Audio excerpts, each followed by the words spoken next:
happy Friday, and welcome to the Fanatic Forum. I am your Fanatic and host, Seth. I don't even know who I am. I'm George. God. That was amazing. I'm George. I'm Seth and George. Wow.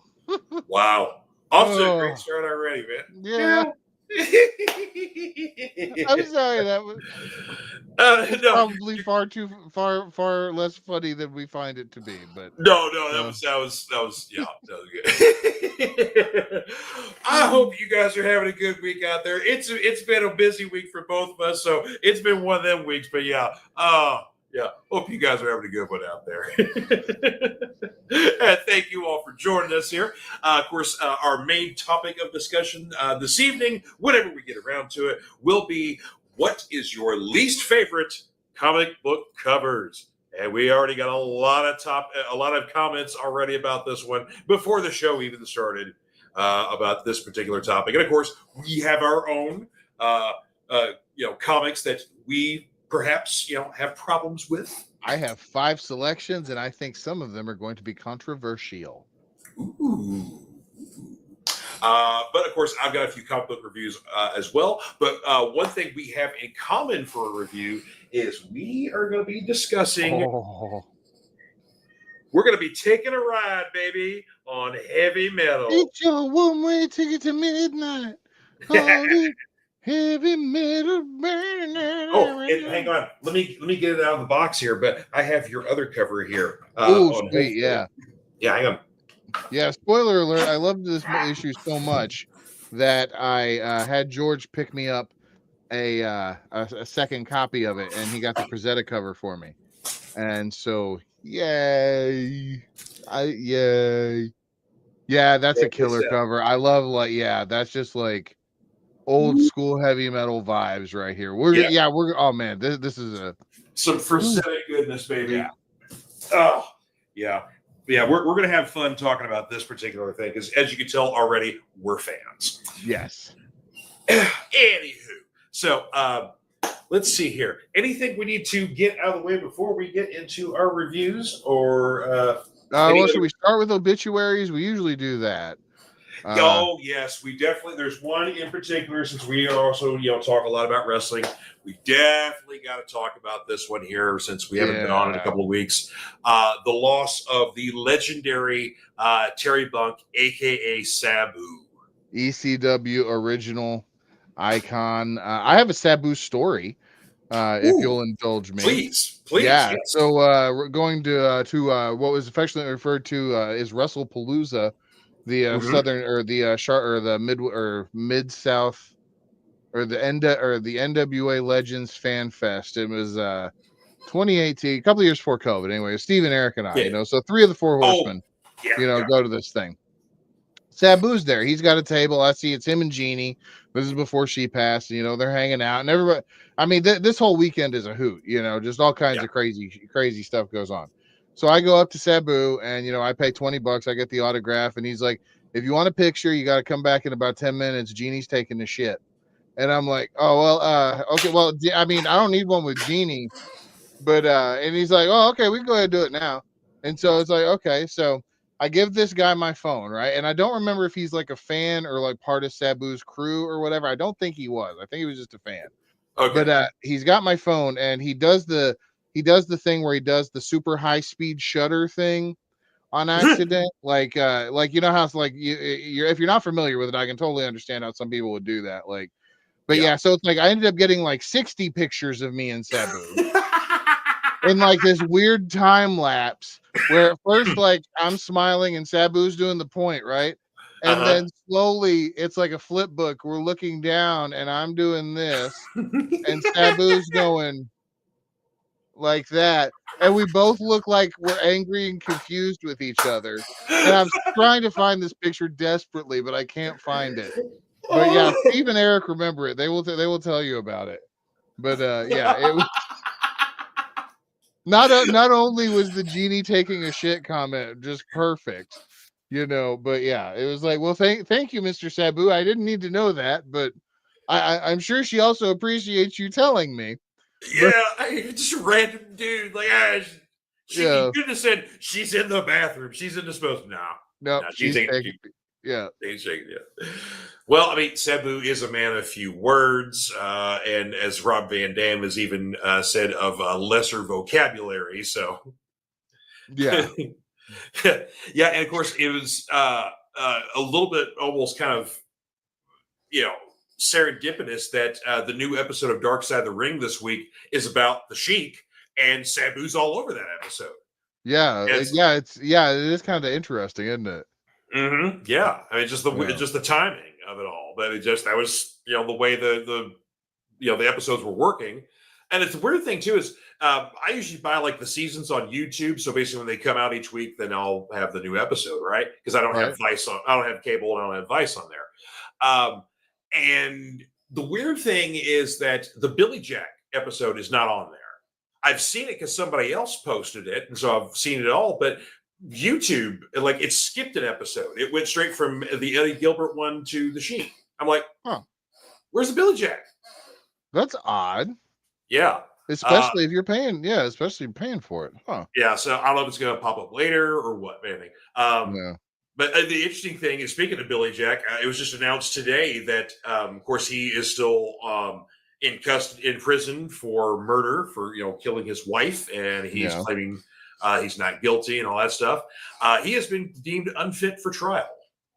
Oh. Yeah. Interesting. Yep. So he cannot testify on his own behalf or anything like that, and so they're just going to evaluate, basically just keep an eye on him, evaluate him. Maybe he'll be available later on, but right now, no, sir. He is not in his right mind. It's like, wow. Okay.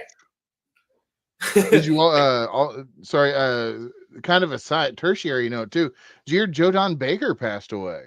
Yeah, sure did, man. Yeah, B-movie icon, Walking Tall, Buford Pusser. Yeah. Yep. Yeah. Basically, the bad guys finally got Mitchell. So yeah. One of the finest episodes of Mystery Science Theater 3000 ever as well. Sorry, my contacts are drying out really bad. I'm not used to wearing them this late, but we were cutting promos before the show, so my contacts are just like drying out hardcore. So, well, if you need to take them out, then please, I should be good for a little while, so I'll be good. All right, cool. Yeah, and I'll stuff your it since we had the extremely awkward handoff of me introducing myself as you, I didn't get to address your moniker this evening here of Seth Aloysius Manhammer III, Esquire, DDR. Yes.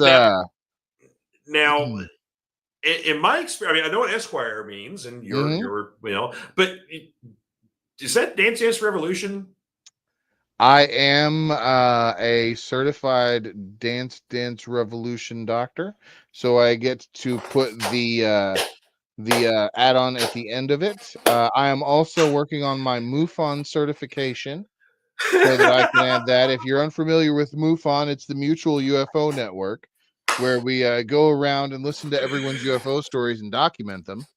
And that I am assured that is not a waste of time in any way, shape, or form, is to go and listen to people's UFO stories, because that is serious work that people are volunteering to do as part of the Mutual UFO Network.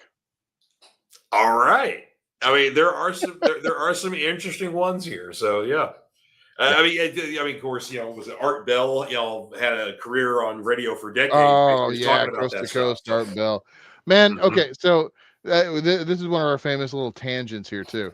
Sidebar. Yeah, sidebar. So I never really got to listen much to the Art Bell years of Coast to Coast when it was like really, really good. But like I got into the George Norrie years before they turned to shit. Or not George Norrie, it was George Norrie, not George Knapp. I hated George Knapp for whatever reason. And then like Ian Punnett was always really good though too. I liked his Coast to Coast AM.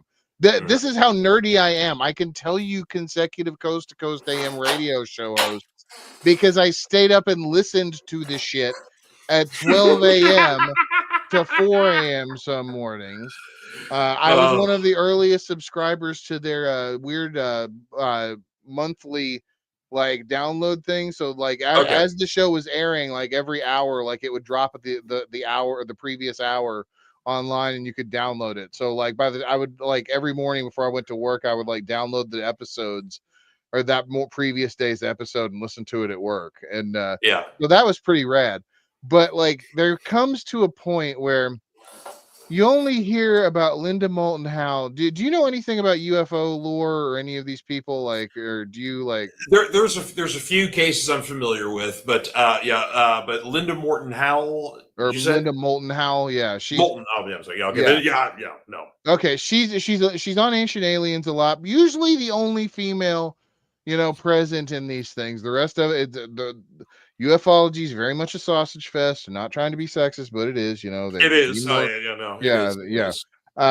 But yeah, you can only listen to her make some frankly crackpot ass like bullshit up about some aliens for so many times, and you can only hear about the government being this close to disclosure so many times. Like, once you've had a couple of years worth of that and you've just heard it all, like, there were a couple of people that were time travelers and, all this other stuff. And it was before George Norrie got like real, like goofy about it. Like, it's like, what do you think ghost children eat? Like, that kind of dumb shit. Yeah. But it's like I kind of totally just kind of lost interest in all of that because it's like there's nothing ever going to be added to it, right? Like it it is the kind of, it's like our kind of folklore and superstition and shit. But yeah. Anyway. My random tangent, of course, a lot of this is coming from my buddy Josh of the shop here. But of course, as many gamers know, the release of Doom Dark Ages is out and available. And there is a lot of excitement and a lot of stuff going on about this game. There's a lot of like interesting swag or contests. Like I think we mentioned the last game, like in Australia, there's a motorcycle they're giving away. It's only available in Australia, but yeah, it's just like this really cool thing on there. Somebody did a PC mod using their 3D printer where this thing looks like this big weird cannon that's got like skull pistons. My camera's been acting weird. Hang on a minute. Oh, you're okay. Yeah, I can still hear you though. Okay, yeah. But yeah, it's got these weird skull piston things on it. So somebody did like a 3D build mod for PC. So like their whole tower looks like this giant gun thing with like literally the working skull pistons. Like it's outstanding. The newest revelation, this came out today, is that Bethesda actually released the specs for for the chainsaw shield, so people can 3D print it and do like cosplay pieces like that. So Bethesda, like we've released like chainsaw shields you can buy. They're like nice ones we made, but here's the specs for you guys to make your own. Here you go. So there you are. Okay, yeah, that was super weird. I don't know what happened, but is it already starting to rain where you are? So oh yeah, it could be. Oh shit, yeah. Yeah, either that or it's the solar flare that we didn't get. Yeah, actually, let me check the weather real quick too, just to pull it up here. Yeah, just in case. If you need to shelter in place. Then, sorry, folks. Not thinking about this, but we were having some. Yeah, we do have some incoming weather in here, but it hasn't really hit E-Town just yet. But yeah, it's kind of interesting. Yeah, real interesting show tonight, folks. Sorry about this. Oh, and we already got some. We'll deal with some comments here real quick. Of course, our buddy Martin in Mexico. What's going on? What's up, Martin? Oh, yeah. So our topic of tonight is what is your least favorite comic book? And Martin goes on a rant here in the comments here.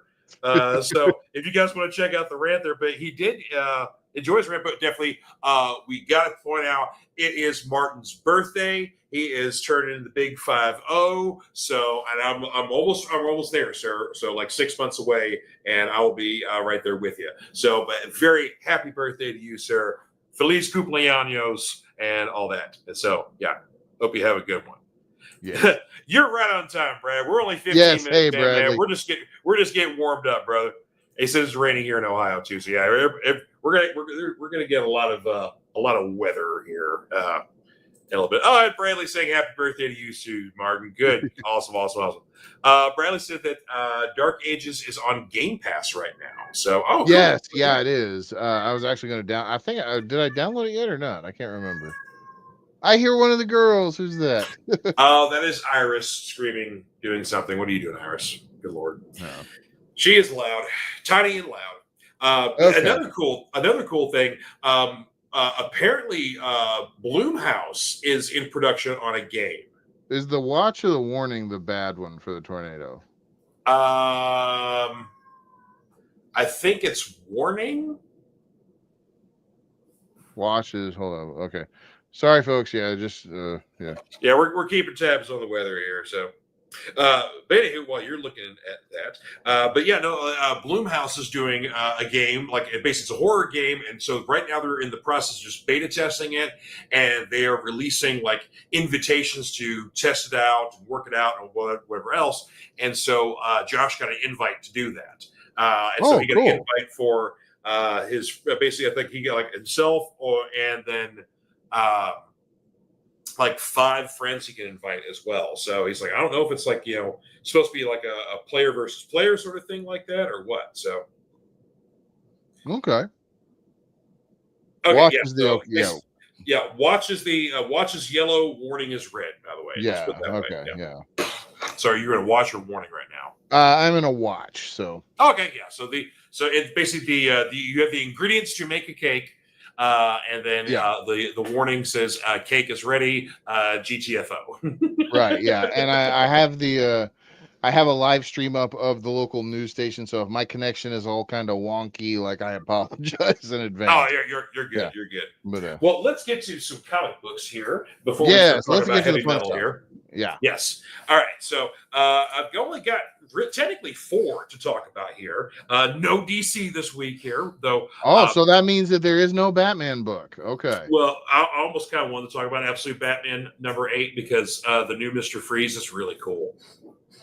Because he's very I'd say in the Absolute universe, the 2 best kind of makeovers are Mr. Freeze because they essentially made him like a microbiologist in Antarctica, and he found something in the ice, and the thing in the ice has changed him. So he's not a dude in a suit. He's kind of like, he's normal human, and then basically when he wants to turn it on, he can get to like 8 feet tall, and he's got like black blood glowing through his veins, and his skin turns blue, and his eyes go bloodshot red. And he's got like super strength and stuff. So it's like, it's kind of almost like a weird kind of Bane transformation or like a Jekyll and Hyde sort of thing. But yeah, like he's got some kind of ancient microorganism going through his body right now. Damn. The other one over in Absolute Superman is Brainiac. So Brainiac is basically, an automaton like many other Brainiacs. He was originally scheduled to be like trash disposal, essentially. And so, but the trash he's disposing of is other Brainiacs who have basically just died or malfunctioned or whatever else. When he finally kind of like, there's no trash left, he realizes he's the last Brainiac left. And he starts, by this time, he's already gone insane because he's had no other interaction. He's just basically been living in the basement disposing of dead Brainiacs, or he'll talk to them or make up different things. So, but yeah, so take the intelligence of Brainiac, still likes the shrinking cities and all that kind of stuff like that, but he is completely flipping insane and he's terrifying. Oh, shit. Yeah. So that's Brainiac in the Absolute Universe. Like, okay. And we're apparently over at Batman, we're about to get our new version of Bane, and apparently it's another very different change. So, and also the more interesting one that hasn't quite worked itself out just yet. We're still kind of like in the just appearance stage, but Gorilla Grodd over in Absolute Flash, instead of basically being this giant, menacing looking gorilla with, superior mental powers, he's a tiny, cute little monkey. and he's being used by the rogues, but we don't necessarily know if he's evil just yet. Huh. Yeah. Okay. That's Yeah, interesting. there's a lot of intriguing things going on in the Absolute Universe, that's for sure. Yeah.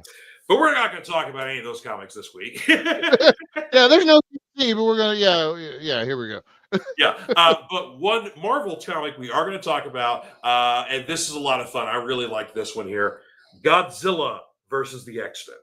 Oh, that looks cool. Yeah, and so this is during the 90s, so we're dealing with the 90s lineup of X-Men. So you got Wolverine, Cyclops, Jean, Storm, Beast, Gambit, Rogue, all of them in there, of course, The fan favorites. the fan favorites, yeah.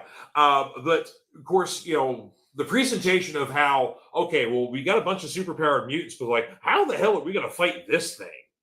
And the method they use to do it is very clever.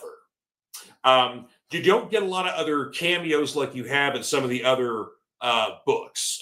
We get some other kind of related cameos, but we don't get like any kaiju cameos like we did like in Godzilla versus Hulk. But again, the method for how the X-Men literally band together to fight Godzilla is really cool. Okay.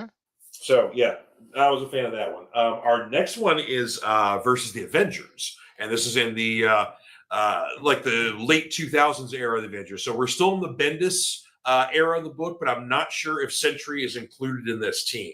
But it is that team of Avengers. So like Spider-Man and Luke Cage and Wolverine, okay, yeah, Cap and everything like that. Yeah. So yeah. Okay. So I'm not 100% sure if if Sentry's included, but he may be. So we'll see there. That could be interesting though if he is. They have him versus Godzilla. So yeah, that would be cool. Yeah. Our couple of indies we've got to talk about here. Both Image titles here. Exquisite Corpses #1. This is co-written by James Tinian and Michael Walsh, with art by Jordi Belair. This is like a super duper powered team here doing this book here. It's going to be a 13-issue miniseries. But the storyline on this is that the true history of the United States is that there are essentially 13 families that essentially rule America. This dates back to the Revolutionary War. They're the most wealthy families in the United States. Every 5 years on Halloween, because they get bored and they want to kind of switch out who's in power, for that 5-year period, they play a game. And in said game, they pick a small town, they smallest the better. They cut them off from, all, social media, any kind of media, complete blackout from there. They pay off the cops, they pay off any sort of authority. And since the ruling family cannot compete, the other 12 families pick a assassin based on, everybody gets a card, and on the card is a weapon. And so the weapon should be what your particular assassin wields. So some people pick crazy people, some pick professionals, whatever else. So you're getting a bunch of crazy characters here. This in particular is the Fox Mask Killer on the cover here. Okay. Bloody swordsman sort of dude like that.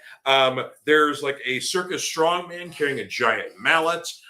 You've definitely got a military guy who is basically, if you can imagine, a crazier version of the Punisher, who basically finally got kicked out of the military for essentially being too brutal.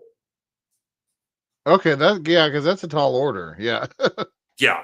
That's basically why he got. He's like yeah.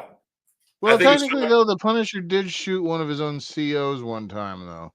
But he never got kicked out of the military, though. He's still. Yeah, that is true. He was one of those weirdly justified things that like the rest of his platoon was all cool with. Yeah. Yeah, it was also during Nam, and the guy deserved it. So Yeah.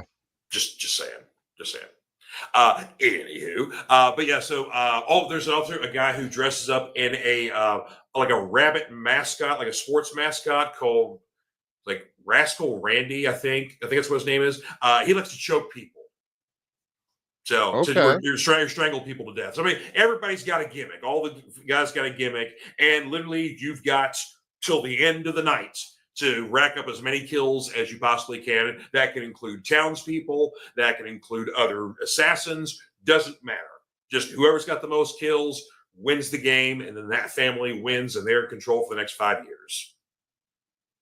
Oh, So okay. it's a little Purge, it's a little Hunger Games. It's a little bit of a lot of stuff here, but yeah, like this is fun. It's a great the art, it works. It's a fun series, but it starts off, the town sheriff is basically getting paid off and is very happily ready to get out of town. He knows what's coming. He's got his money. Boom. The gimmick is that he is not supposed to warn or contact anybody about what's about to happen. But he has a niece who is an EMT, and he decides he's going to write her a letter and tell her what's going on. So he writes her said letter. She reads the letter and decides, this is all bullshit. I'm going to get back to work. So she's been told, doesn't believe it, and well, here's our protagonist for the evening, folks. Bradley, yes, it is definitely good and worth checking out. Like I said, it's going to be a 13-issue series, so yeah. I like that they let you know up front how many issues it's going to be, too. I do, too. Yeah, I do, too. Like, if it's an ongoing, cool. Like, say it's ongoing, that means you have no idea. Right. If you know how many issues it's going to be, please tell us. Because, it gives us, like, oh, well, you kind of know what to expect when an ending is coming, Yeah. Like, because you're reading a regular book, it's like, okay, it's that thick, and by the time you get down to that last page, you're at the end, Right, yeah. Well, and then too, it's like knowing too, it's like, okay, maybe you get 2 issues into it, and it's like, maybe this book ain't for me, but it's only a 13-issue series, so it's like you're not really like, do I want to maybe like see maybe it gets better and see it through, or versus like if I don't know about it and it's just an ongoing, I'm just going to drop it, Exactly. Yeah. Our next topic here, and this was a lot of fun again here, getting into the Invincible universe. After many, many years, our first spinoff, and Battle Beast gets his own book. That's the comic that he read in Invincible, right? Like, no, Science Dog is the comic he read in Invincible. Okay. And Science Dog is getting its own book too. Oh, wow. Okay. Yeah, Science Dog, yeah. But anywho, Battle Beast is basically an intergalactic bounty hunter who essentially it lives to fight and lives to be beaten. So he is always out there looking for the next fight of someone who could finally defeat him and kill him and whatever else, but no one ever can because he's always the strongest, the baddest, mofo in the galaxy. Right, yeah. So he comes across Invincible on numerous occasions throughout the series. So when we first get into this first issue, this is shortly after we first meet him, and he basically beats the ever-living crap out of Mark and the Guardians of the Globe. So, yeah. And then basically you get on to his next adventure, which is basically looking for literally his next opponent. And that's literally what the book is. It's just him going through, getting in adventures, chopping up things, and hoping to get into a fight where he actually loses.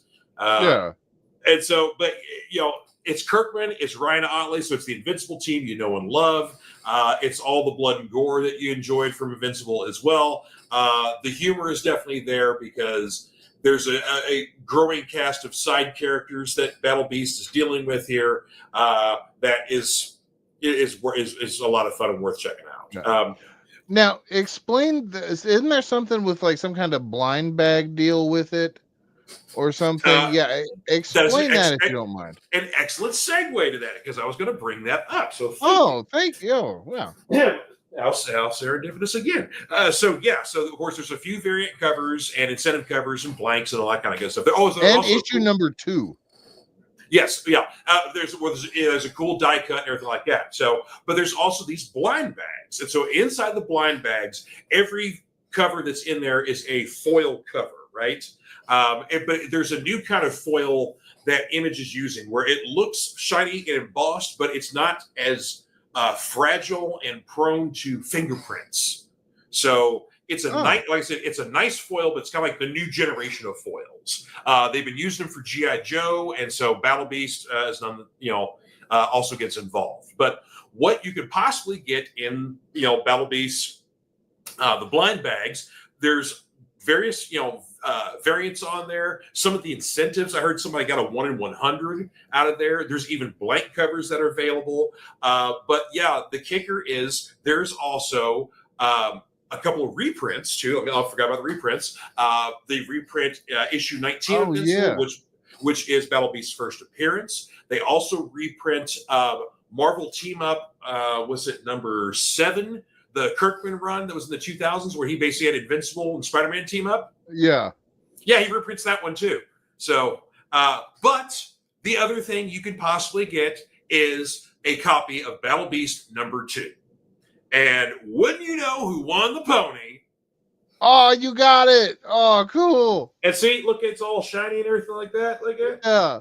Yeah, so that's the new kind of foil. But yeah, I friggin' got the advanced copy of Battle. Yeah, there you go. Yeah, ultra rare advanced edition.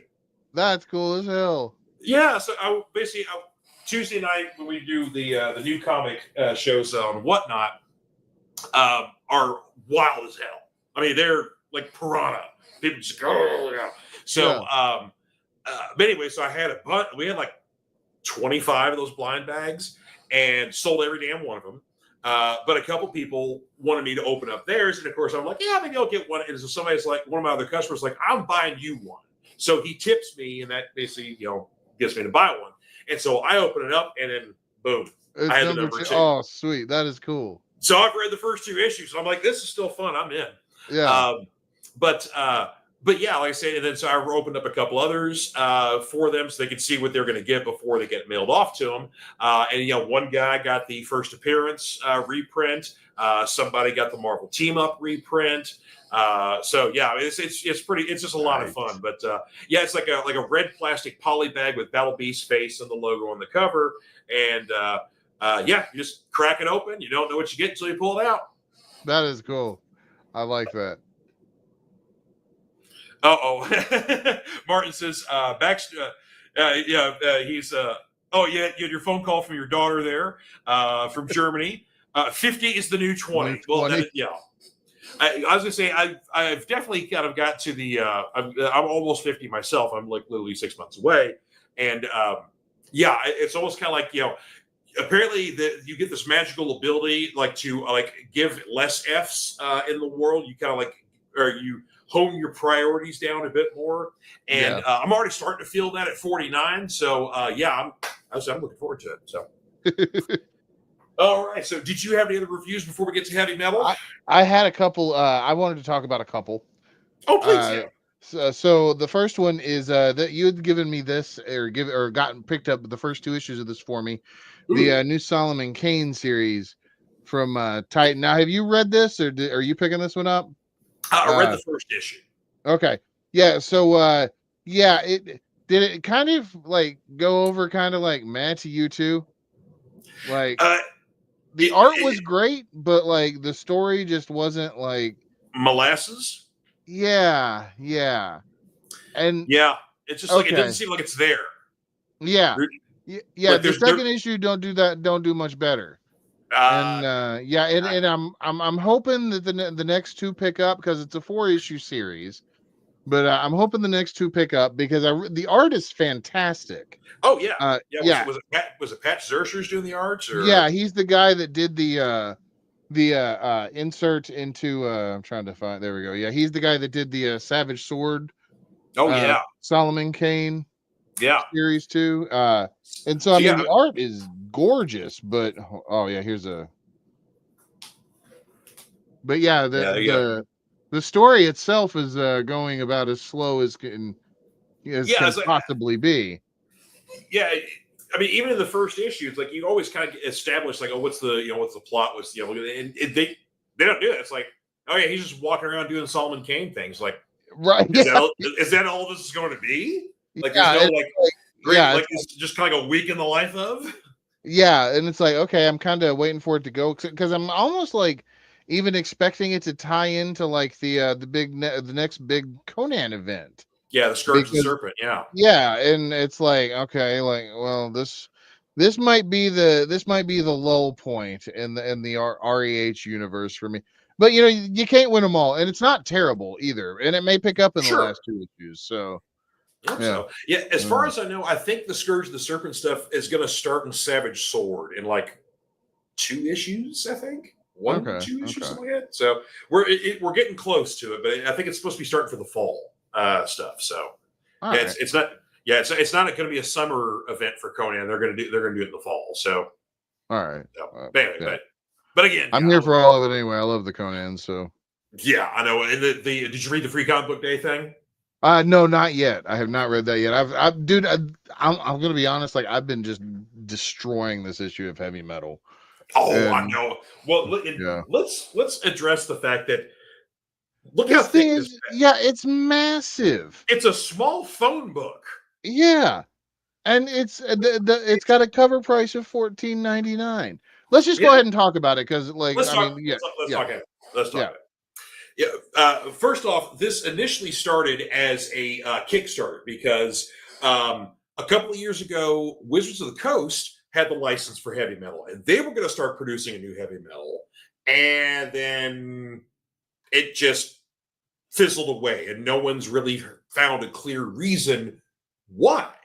Like mm, no one's like, oh, we ran out of money, or we couldn't get anybody to do it, or yeah, I don't know. It was Tuesday, and Wednesday wasn't that good of a day. We just had nothing. I mean, I don't know.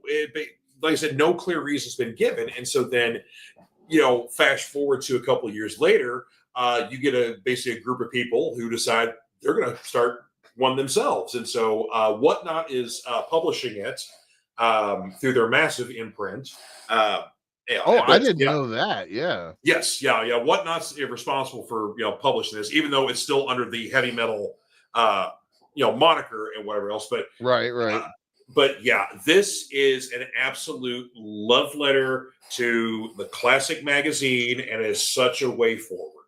It's so okay. So to get Please. like, I was apprehensive a little bit about this. George was like, "Do you want me to grab you a new Heavy Metal?" And I was like, whatever. And then then he was a couple of days later. He texted me. He's like, "I grabbed you one. You're gonna want it." And I'm like, "Well, okay, you know."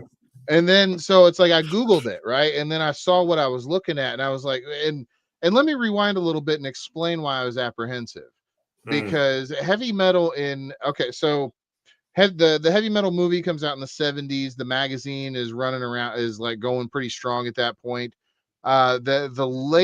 The early 90s on to the mid 2000s for heavy metal were very, very hit and miss mag or content wise. yeah.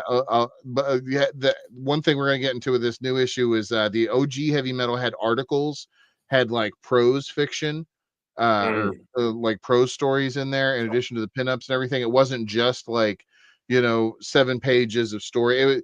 At one point in time, like heavy metal basically turned into the American 2000 AD, where it was yeah. like you have like 7 page comic strips running throughout, and Mm, not that there's anything bad with that. That's just not heavy metal. And some of the stories were always great. Some of them are good. This was the round. Kevin Eastman became editor in chief for a while, and mhm. some of his issues were he's looked back on as pretty favorably during his run. Yeah. Nothing quite hitting the highs of the 70s and the 80s, but Right. pretty good nonetheless. But and that's Kevin Eastman, the guy that like co-created the Teenage Mutant Ninja Turtles, and married Julie Strain. Was married to her for many a year. And Julie Mm, Strain also, she is the heavy metal pinup queen. You've seen her probably in hundreds of things and just don't realize who she mhm. is. But Yeah. she Well, was basically, in. they basically the Fact Two storyline Oh yeah, yeah, basically was essentially the basis for Heavy Metal 2000. So, yeah, and so and essentially, Julie played herself in the movie. So, right, yeah. And then Grant Morrison became editor in chief for a while there, and he tried mhm. to steer it back, and like he brought back some more of the theme based issues, like and they were okay, Yeah. but man, like the heavy metal went dormant for a while, but this thing comes out and it's everything that you'd want it to be. Not only is it huge, but and also I'm gonna try and show some of the stuff because some of these pages are not safe for work. Yes, Uh, yeah, like but basically, one thing about heavy metal was if you didn't have a subscription to National Geographic or your dad didn't have Playboys around the house, this was the only way that nerdy kids saw boobs. yeah, yeah, and a lot of them got it snuck by because it was like, oh, it's a comic book. How bad could it be? Well, heavy metal was rad. Yeah, this gives a history of like kind of what heavy metal, the kind of content that you can expect in heavy metal, and what the in the past what they were like. Mhm. Oh man, yeah, it's just so much little good blurbs like that in there. Not to mention the stories. Bug, man, Bug was a Yeah. Oh yeah. killer. The first one Yeah, here. Yes. Oh, we yes, turned the same yeah, we page. did. Yeah. This is Yeah. awesome. That was a good storyline. Cold Dead Yeah. War, which basically reminded me of Oh yeah, one of my favorite segments in the movie. yeah. There's a couple Oh, different Tarna stories in here. That's great. Yeah, there is a Tarna gets two great stories. there's a great article on the history of the magazine Yes, going back. also Yeah, great. I did not know that the heavy metal was from the National Lampoon Mm-hmm. umbrella. Oh, and by the way, if you saw that other page right there, that's an ad. It is not a real ad. It is an in-universe heavy metal ad. So think of it like Yes. a pinup, you know. Oh, and And also there's don't forget, wipe like a warrior, yeah, heavy metal toilet paper. yes.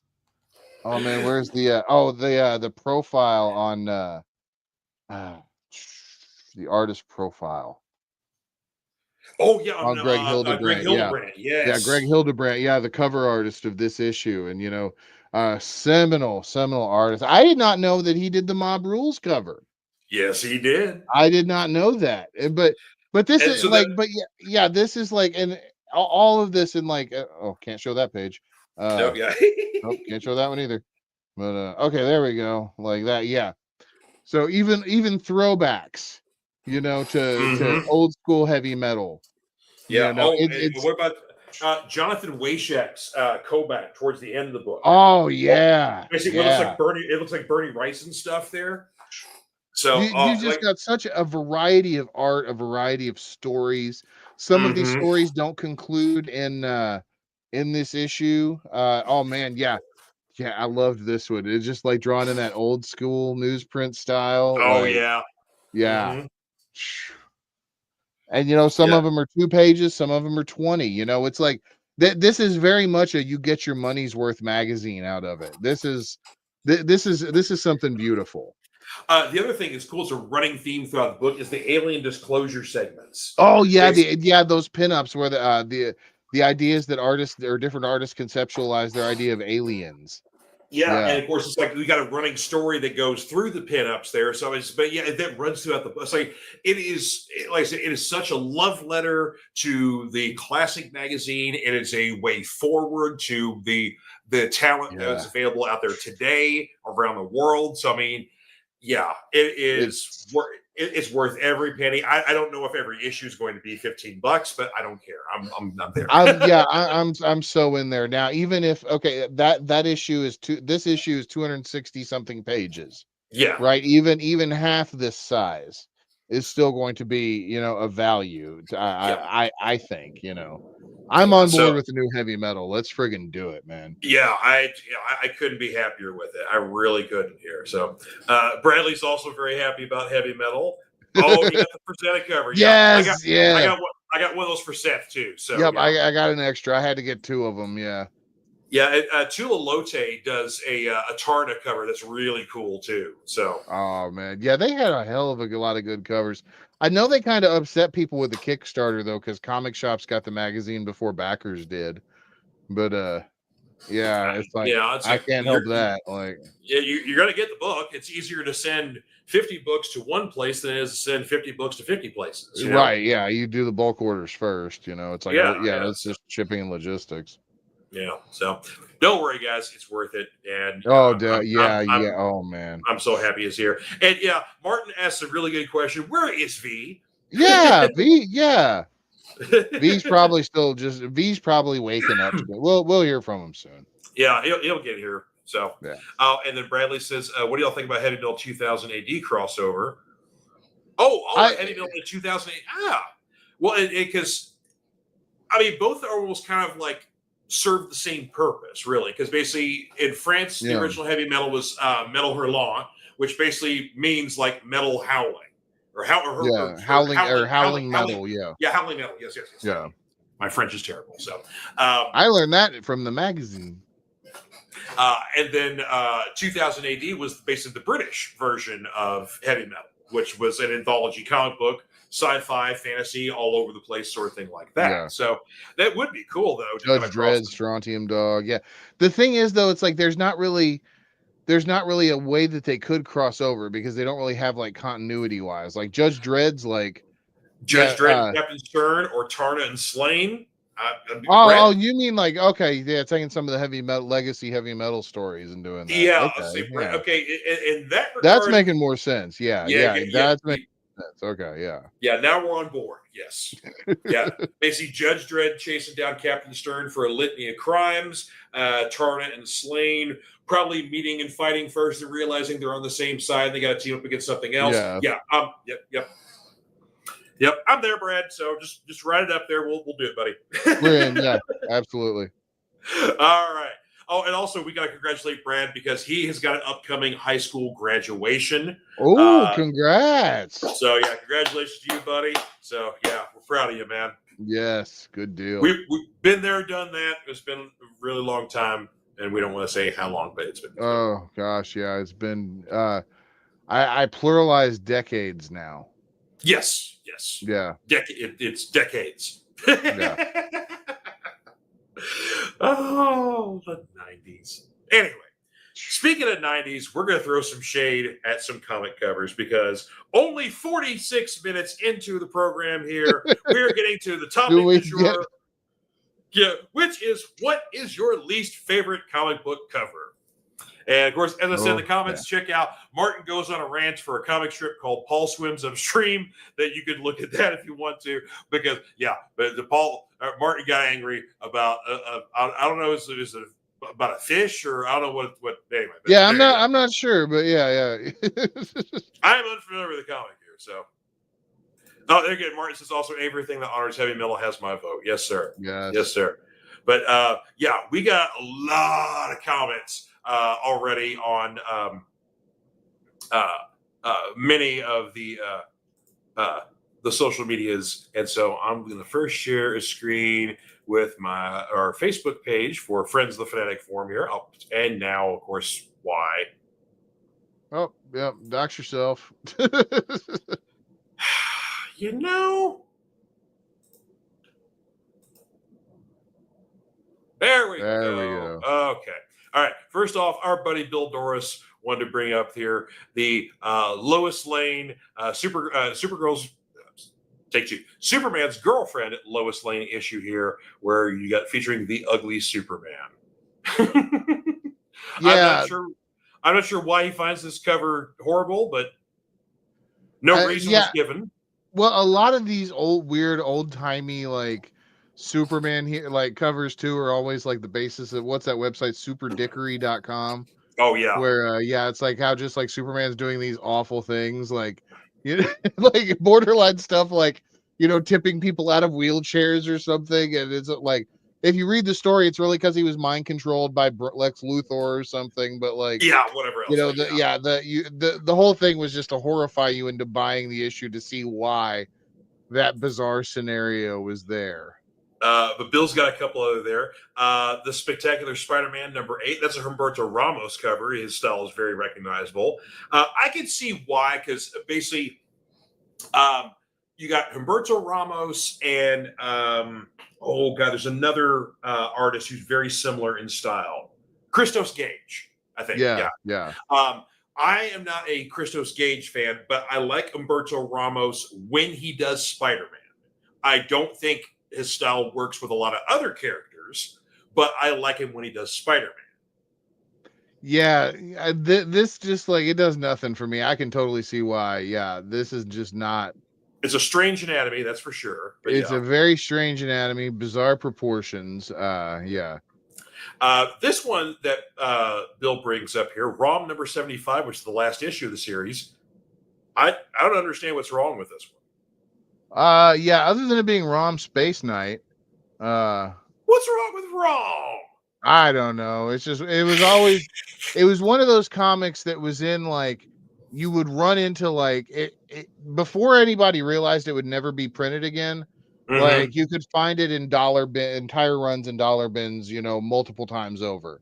Oh yeah. And then as soon as like it got any inkling that it might be worth anything. Speculators gobbled all that shit up.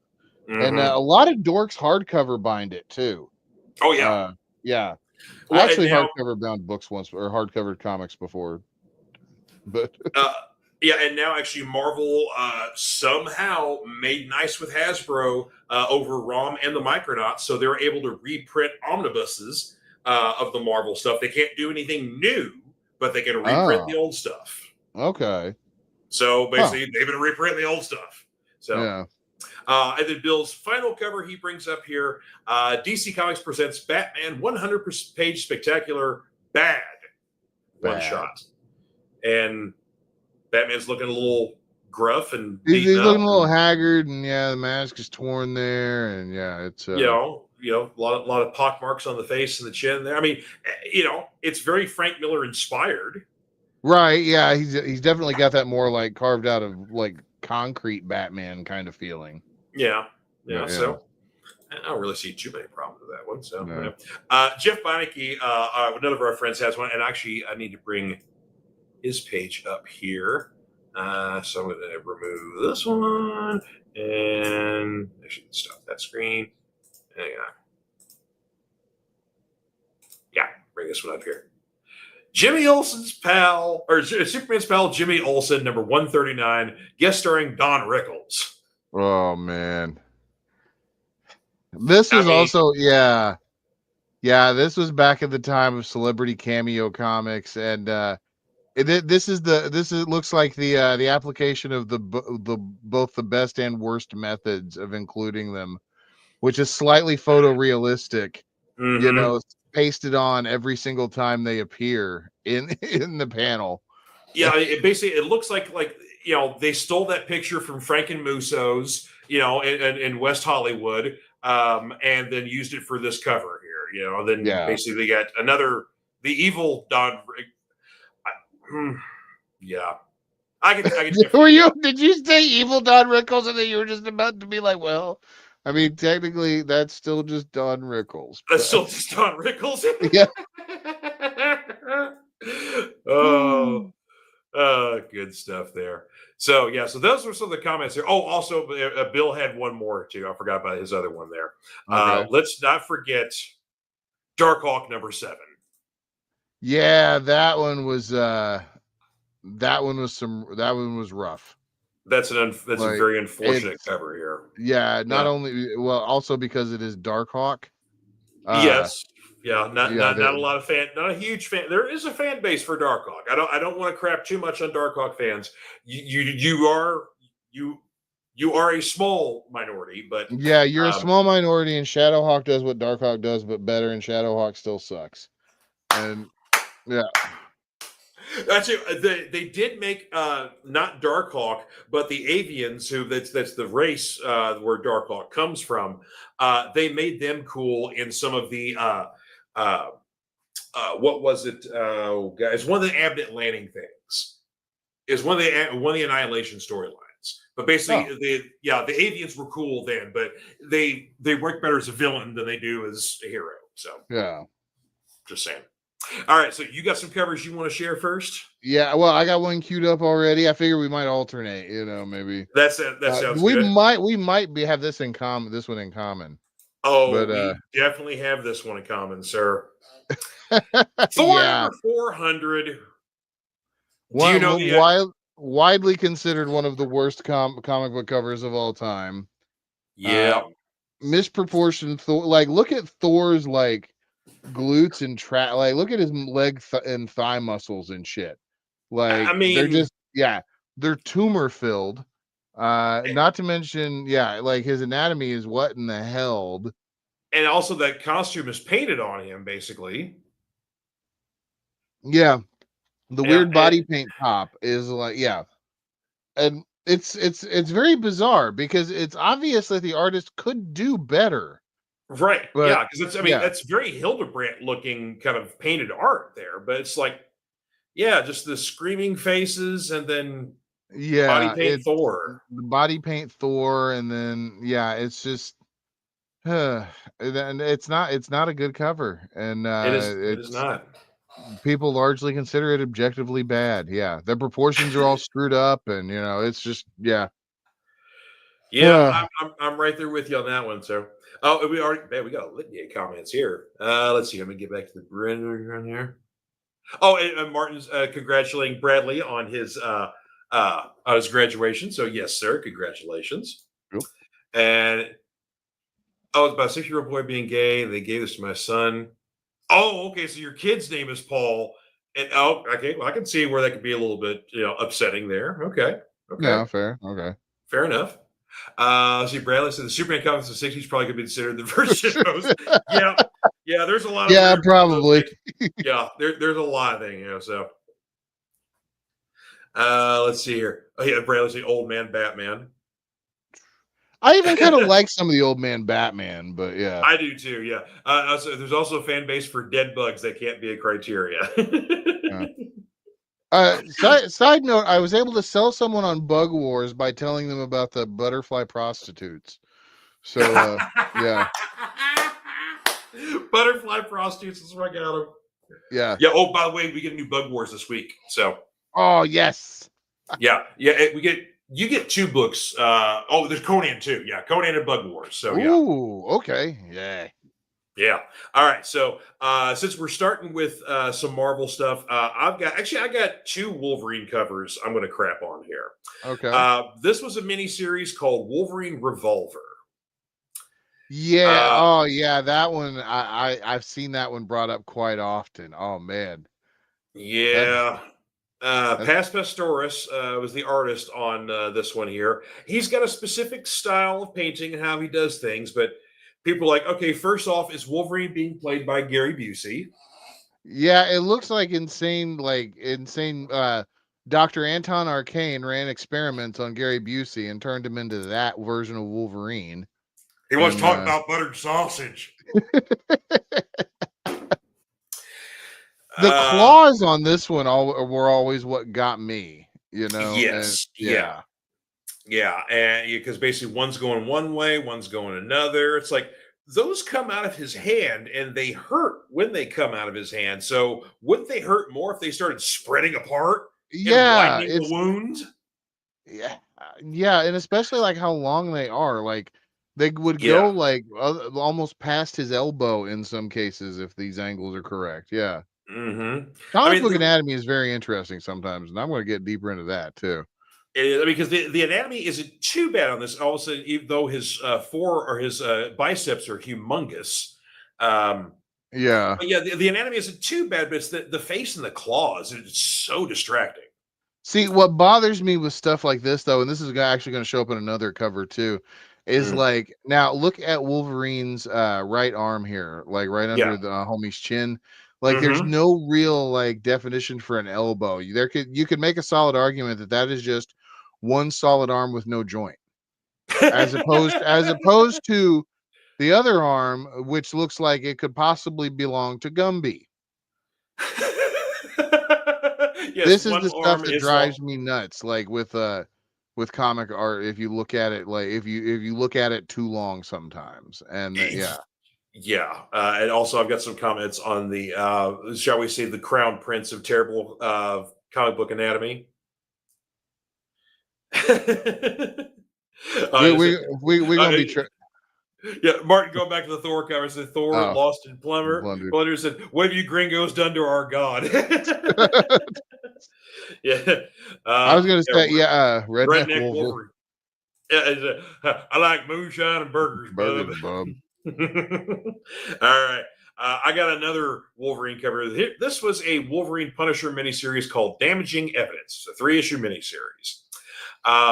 Now, the first issue and the third issue, the covers are fine, but this issue here in particular, both Punisher and Wolverine have noses like it's been broken a million times and has reformed, and it's god awful. And then you got Wolverine with like the hair that looks like Medusa. Yeah, it doesn't even look like iconic Wolverine hair either. It's just like there's no points to it or anything. It's just, it's almost like maybe it was someone else and they just drew Wolverine on top of them. at the last minute. Oh, I bet. Oh my God, I bet that's what it was. I almost guarantee you that's what it was in that case. Might have been. The artist had a piece already done and then just drew Wolverine on top of another character. Oh man, yeah. Yeah. So, but just the noses are just horrible. Again, just Well, distracting. it's pull it back up if you don't mind too, because Oh I'm yeah. just realizing too. Okay, so also the Punisher, that's a trace job of the video cover of Rambo First Blood or of Rambo Part 2. Look at it. You're You can right. see It it. is. Yeah. Yeah, it's a trace It's job. the Yeah. same. It's the same pose. Yeah. Jesus. What the? This guy phoned this cover in, man. Yeah. Oh wow. Yeah. That was like, oh man, I need to give them something. And so yeah, let me just draw Wolverine here real quick. Oh hey, there's the First Blood video cover or First Blood Part 2. Yeah. Wow. Good Lord. All right. Let Oh, me basically, talking. Martin says, "Talking bad comics. Look for Charlie Hebdo." Okay, I'll have to look him up. I've heard something about that at one point, but I can't remember in what context or anything. Yeah, the name sounds But slightly familiar. And yeah. then also, yeah, so they're lucky that Vikings don't take heresy as seriously as Muslims do. That is a good point. Yes. Yeah, Yeah. Vikings have a much better sense of humor. Yeah. Yeah. Oh, and Bradley asked about the Wolverine revolvers. Is that man bet behind Wolverine? See, Yeah, I that's know, what it right? looked like was Man Bat. Yeah, I'm with Bradley on that one. Wolverine looks like Lemmy, and Punisher looks like Bruce Campbell. Hang on. Bruce Campbell as the Punisher would be pretty sweet. Yeah. Oh Actually, man, that that would be is pretty Bruce sweet. Yeah. Campbell. Yeah. Oh my God, that is Bruce Campbell. Lemmy. Oh, I love that. Good point, dude. Oh. All right, your next cover to bring up. Oh, this is a humdinger, folks. Yeah, yep. One of my personal favorites too. Just for the sheer level of absurdity going on with it. Not only do we got our main man Billy Ray over here, Yeah, looking all fine and dandy, the and mullet. you're gonna rant about something here in a minute, and I'm gonna keep this up because there's another point that I'm gonna make in defense of the what you're gonna slam using this. Okay. Mm-hmm. But then, yeah, and looking at this cover, knowing what you know about Mr. Achy Breaky over here, why is there a knight chasing him? Why does it look like, he's possibly in a medieval thing? We don't know. We got to buy this comic. This is brilliant marketing. It really is. It's a god awful cover, though, because who the fuck wants to read this? Excuse me. I'm sorry. Oh, sorry. Who was want to read a Billy Ray Cyrus comic Yeah. book? But yeah, it's like, wow. The only thing I can think that this might have even been, because I know nothing about this other than the comic, is Right, do you yeah. remember occasionally there will be these comic book tie-ins to weird crap? Like I remember there was a comic tie-in called King James about LeBron James getting sucked to play basketball, against it was a Space Jam plot. Yeah. Where he had to go and play basketball against aliens, but he did it the LeBron James way and saved the world. And that was I got that at a gas station for free as part of some kind of weird promotion, So I'm thinking maybe this is like that, or it's like when Spider-Man helps promote your local electric company and gives you safety tips about how not to get electrocuted and die.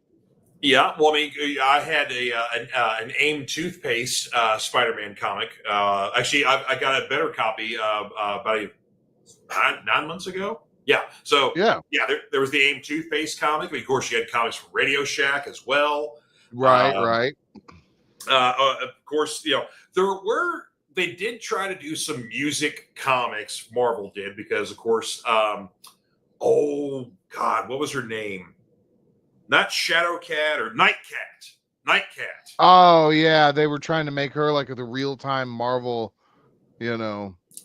She was a rock star and also was a super villain or a vigilante, a superhero vigilante. But they actually did a record for her, and so that was the tie-in. You could listen to her music and also read the comic. And the record took forever to be made, so the comic came out way before the record did. And then by the time the record came out, everybody forgot about the comics. So it's there you go. Yeah. Bradley says that Billy Ray Cyrus looks like Jack Burton from Big Trouble. From Big Trouble. Big Trouble. He's the Wish version of Jack Burton. Oh god, yeah. We have him at home. Not that. Don't break my heart. Yeah. Don't break my heart. It can break your heart. And he's dating Elizabeth Hurley now. Yes. What? Yes. I don't know, man. Does he still look like a cheap knockoff like shaman wizard sort of thing with like yeah, pretty much hair? Yeah. He looks like one of those like average older white dudes that likes to claim about how they've got Indian heritage, but you never really know. You know exactly the kind of person that I'm talking about. Yeah. I'm 136 Cherokee. Yeah. And so therefore I wear tribal necklaces and stuff to show my Indian heritage. Everywhere. Yeah. All right. Oh, here we go. Got another one. Oh, a controversial cover we're sharing here. Now, this is let me give a preamble on this one before you throw it up there. This is also to show you now that this comic book is done by one of the greatest artists of all time. This cover. Mm-hmm. Some people consider this cover one of the greatest covers of all time. Mm-hmm. The artist hated it. Did you know this? I did not.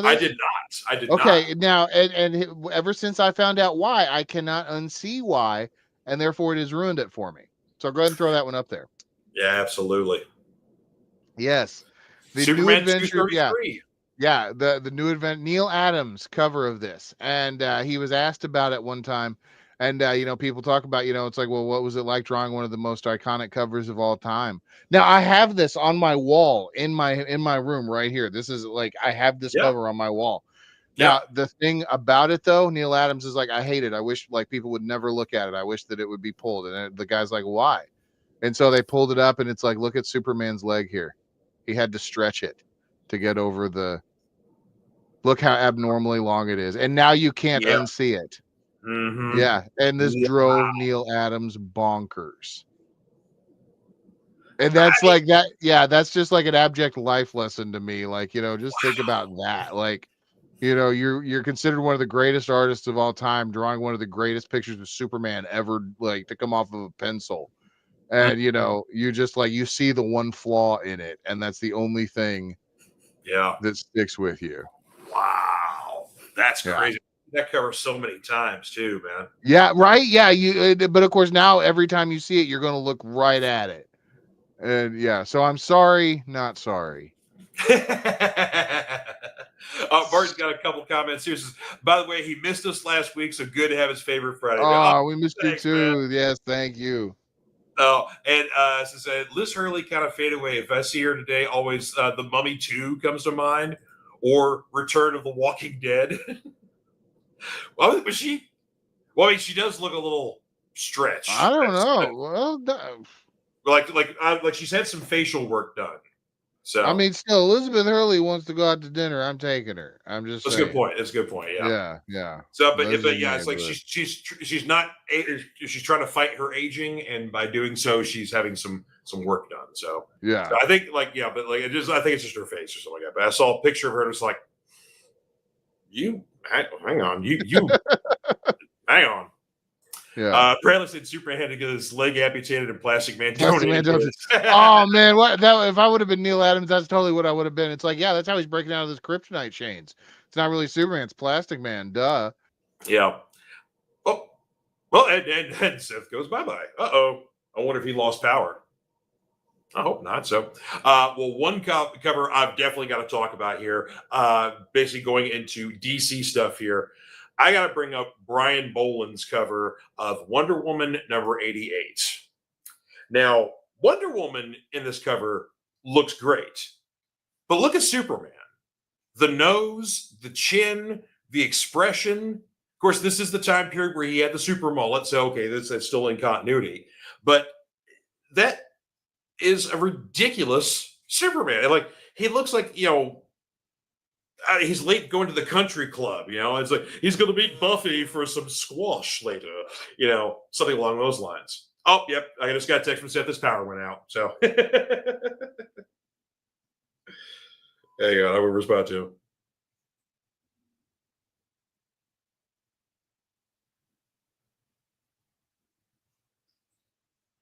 All right. Yeah. So, poor Seth lost power. That's what I thought happened.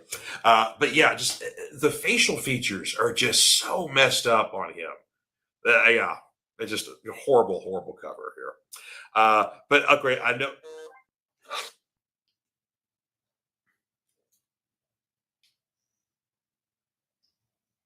But I know, of course, definitely one cover that I want. Not really more of a cover; it's more of a promo picture, but definitely one I want to talk about here.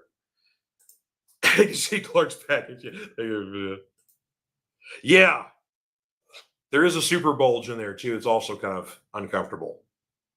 Yeah, I get that. That's all. Yeah, that's a little weird too. But yeah, one other image I definitely got to bring up here. I am not a Rob Liefeld fan whatsoever.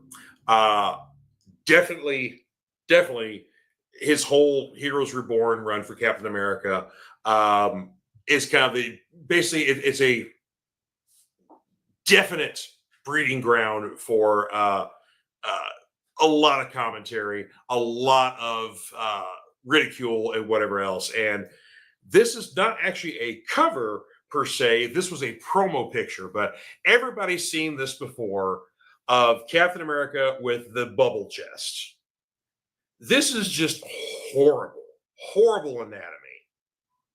I can't believe this actually was published in anything, but it was. Usually, the shield covers the better, when he's holding it like that, would cover the better part of his arm and most of his chest.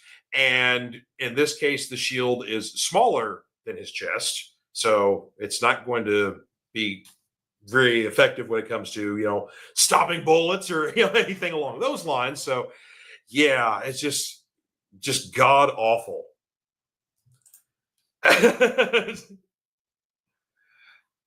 Martin says, if you can see me, I'm in a restaurant with his wife and singing from the biggest alambre you've ever seen. I'm sure it's hard to listen when you guys say it. No one speaks English. All right. Well, cool, man. Yeah, but it's just like, again, this image has always troubled me. People make fun of it all the time. But yeah, just god awful here. And unfortunately, since Seth is now he's lost power at his house here, so I'm probably going to get the storm here in about another 30 minutes or so. So I will try to wrap this up before I lose power. But I've got a couple of other things I want to share here because I want to do this segment called "What the Hell Happened to Frank Miller." Now, of course, Frank Miller, an iconic artist. You know him from Daredevil, Wolverine, The Dark Knight Returns, Sin City. So this is literally a gallery off of Frank Miller's website page here, The Art of Frank Miller, or frankmillerinc.com. And just like, yeah, it's the best of the best of his stuff here. Like I said, Sin City, there's some Dark Knight stuff here, Wolverine, 300. There's more Sin City here. So yeah, this is just beautiful, beautiful stuff here. Granted, Frank has always had a kind of subversive style anyway. It's it's been a hit or miss sort of thing like that.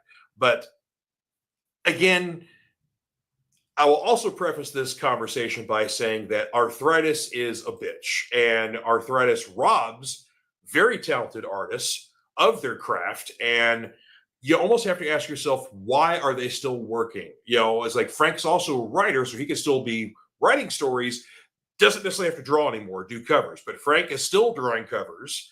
And this is some of his current work here, like this Deadpool Wolverine #1 cover. That will basically this cover here is over on the left side here. That's a Wolverine Ghost Rider miniseries. Let me bring up this Wonder Woman cover over here. There you go. Yeah. So if you ever want to make Wonder Woman ugly, this is the way to do it.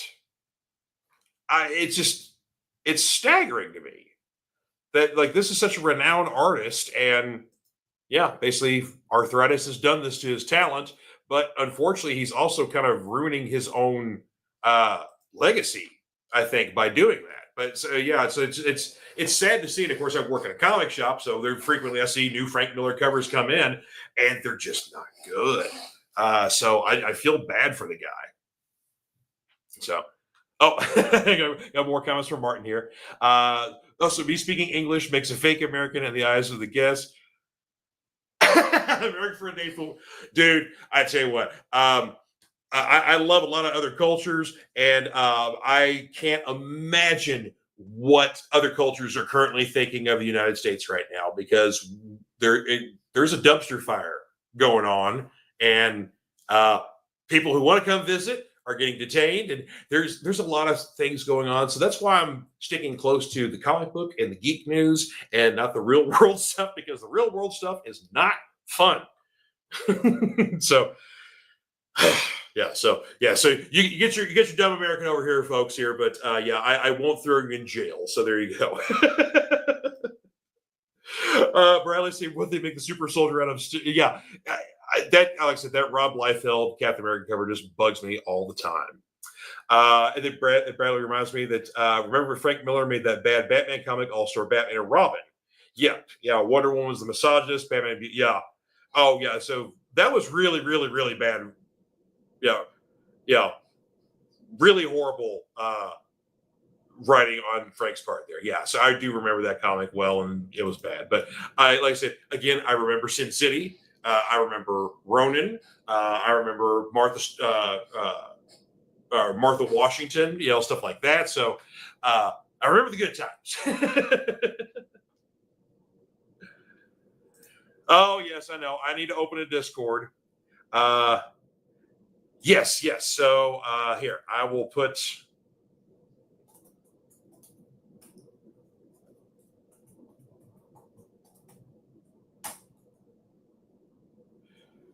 There you go, Martin. I just put my email in the comments there for you, buddy. So email away, man. And yes, I'm on Hotmail still because I'm old. But I'm not as old as my buddy Tim, who's still on AOL. So love you, Tim.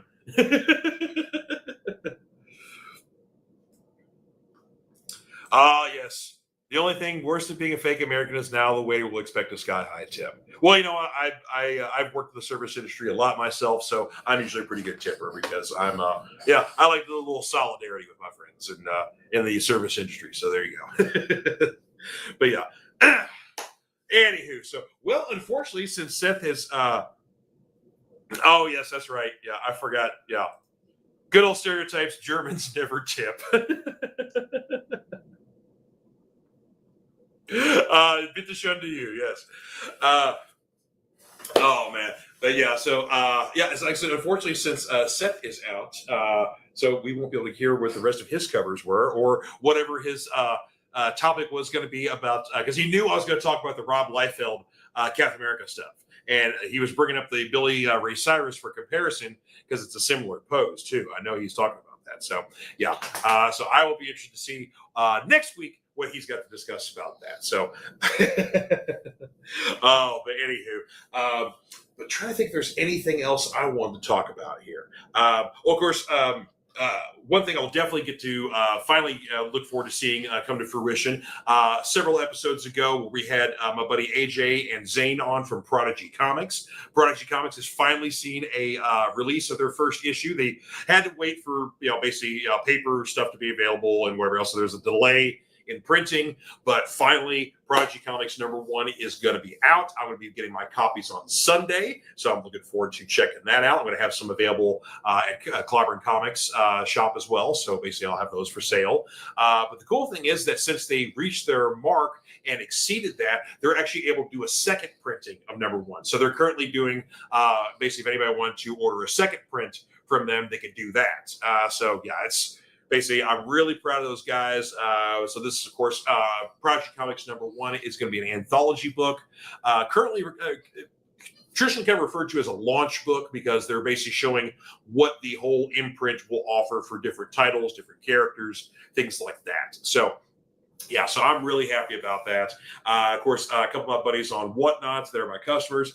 They've got some comic stuff probably in the works. So I told them, look, anytime you guys want to plug that in there, I love plugging stuff on there. And of course, since Martin brought that up, we got to give some love to Resurrection Toys as well. I wish I would have thought to grab them, but I got them upstairs displayed up with my Masters of the Universe figures. But of course, Resurrection Toys does some fantastic variants on like Alien, Predators, King Kong, Godzilla, stuff like that. Of course, that was what they have done previously. And from what Martin tells me, they're also doing wrestling figures now. So I'm excited to see that. But of course, you got to support these guys. Literally, it's like homegrown DIY kind of stuff here. But the sculpting is really well done. There's lots of interesting play features. So yeah, but of course, yeah, just I don't want to give too much away. Check out Resurrection Toys. Actually, let me bring them up here.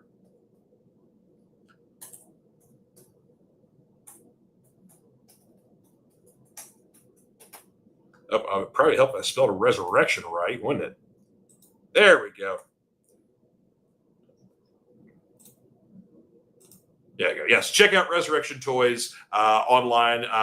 They've got YouTube pages as well, so you can see kind of what some of their stuff looks like. You can order from them. So yeah, definitely got to support those guys because they got some quality stuff there. So, anywho, I guess we're gonna have to wrap up a little early this week here, more than we wanted to, but that is okay, unfortunately. But yeah, you can't help it when there's storms coming through and we lose power. So there you go.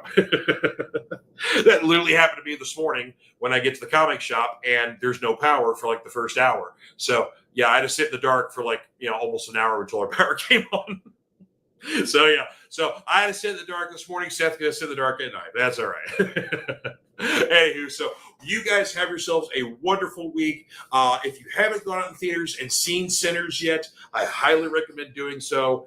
It is a tremendously well-made film. It's a great kind of theatrical experience. So yeah, definitely check that out. Highly recommend doing so. But anyway, we will see you guys next time on the Fanatic Forum here. Of course, we love all the interaction that we get from everybody.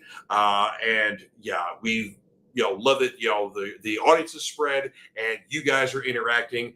That's our bread and butter. We love doing that stuff. So thank you very much. Spread the love, share with your friends and family, and let's bring more to the table here because we are the place for geeks and we love being kind of everybody's favorite home away from home, so to speak. So anyway, you all have yourselves a wonderful weekend and we will see you next time on the Fanatic Forum. Take care. My name is Mark Weiss, and I am the founder and president of an organization called Comic Books for Kids.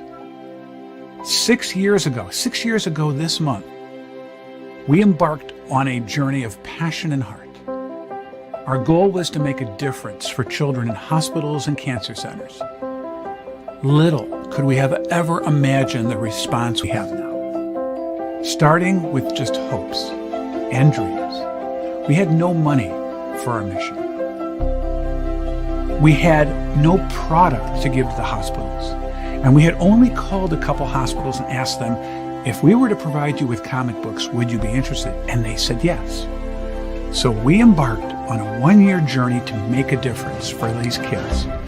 We realized that even though we can't take away the reason these children are in hospitals, we can perhaps, while they are there, let them fly like a superhero, be princes and princesses, and embark on a mystical and magical journey to take them away from where they are in that hospital bed. Today, and thanks to your support, we are thrilled to say that we are now the largest charity in the U.S., supporting well over 200 hospitals in all 50 states for not only comic books, but for other pop culture items like Funko Pops, action figures, coloring books, Spanish bilingual items, backpacks, and more.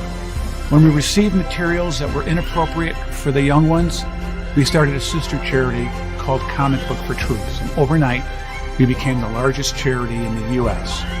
for these same items to all branches of the military.